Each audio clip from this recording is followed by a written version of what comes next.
all 6 horses. You feel disturbance in the horse.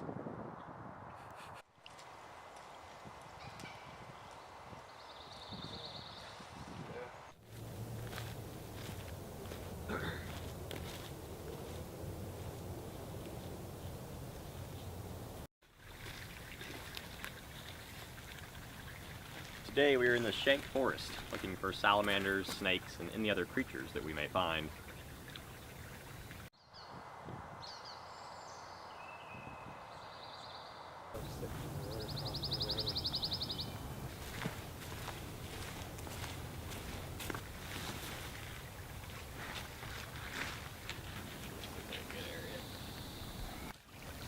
To my left is the legendary Dan Ginto. He is a wildlife studies major at NC State. Graduate. With his expertise, he will be helping us find salamanders or snakes or any other creatures here in the river. He knows exactly where they may be, and yeah.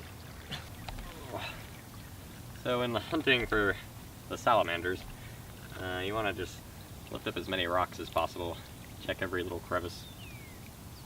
They can hide almost anywhere down here.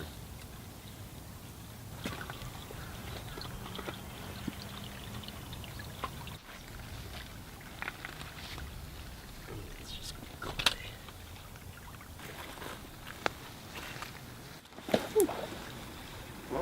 So here's when you actually see it in the water. See it. Really yeah, small. Really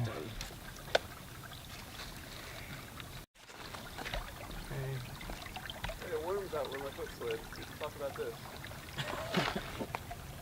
You can see a little bit of the stripes on the side. So this little baby salamander, it's possibly a 2-line salamander, and they're just hanging out in the stream right now under some rocks, just trying to stay protected, stay out of the way of predators, and just hang out till they get a little bigger. Hopefully we'll find some larger ones further up the stream.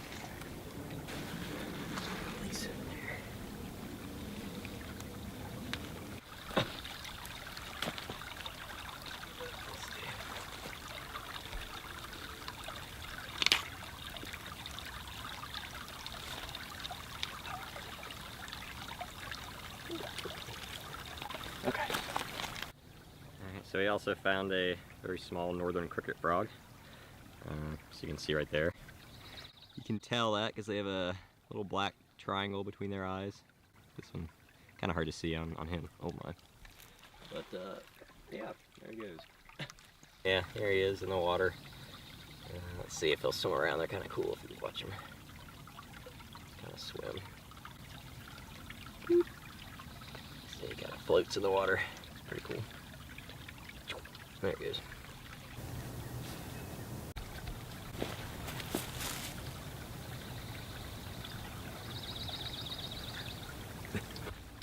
Alright, here we have a crayfish, as you can see. They usually have some large claws, depending on the size of them, but his actually broke off, which was kind of interesting. But yeah, he was just hanging out in the stream. Decent-ish size, but they can get a little bit bigger as well. This one. That's how the crayfish experts hold crayfish. But yeah, it's a female. Alright, early shot.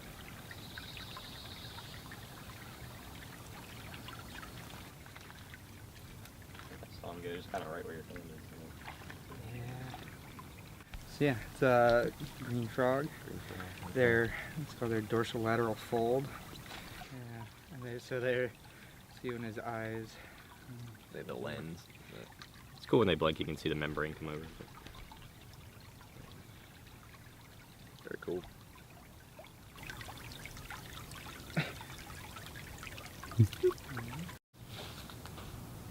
This lovely tree I'm standing beside is a Fraxinus americanus, or better known as a white birch. Ash. White ash. What is a white ash? And you can tell by its coloration. It's a white bark, and it kind of looks almost like a honeycomb or a sponge.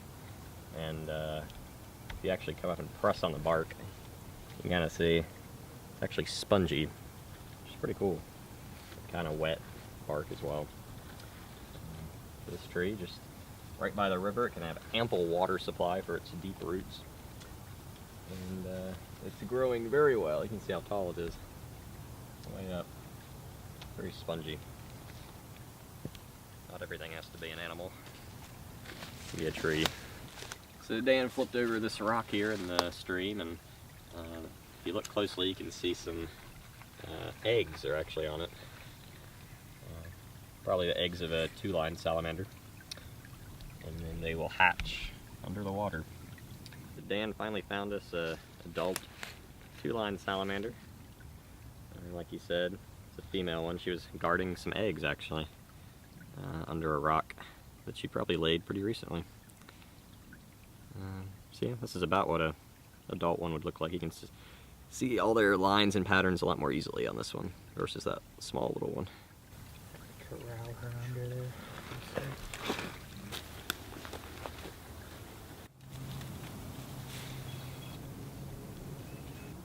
This beetle here, scientific name, the sway lee beetle.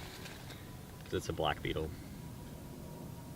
And, these things are pretty common all throughout the woods. They love to burrow into wood and under the ground and mulch, stuff like that. They're very slow-moving creatures. So we came down to the Schenck Forest in Raleigh, North Carolina. We found some amazing creatures in this creek behind me. Some crawfish, some salamanders, some frogs, some larvae. Just found some amazing creatures. It was legendary to have Dan join us. His expertise was incredible. Helped us find amazing things. And this place has been a rich, rich center for so many creatures. We learned about nature today and had a fun time along the way. Nick said it all was more to say.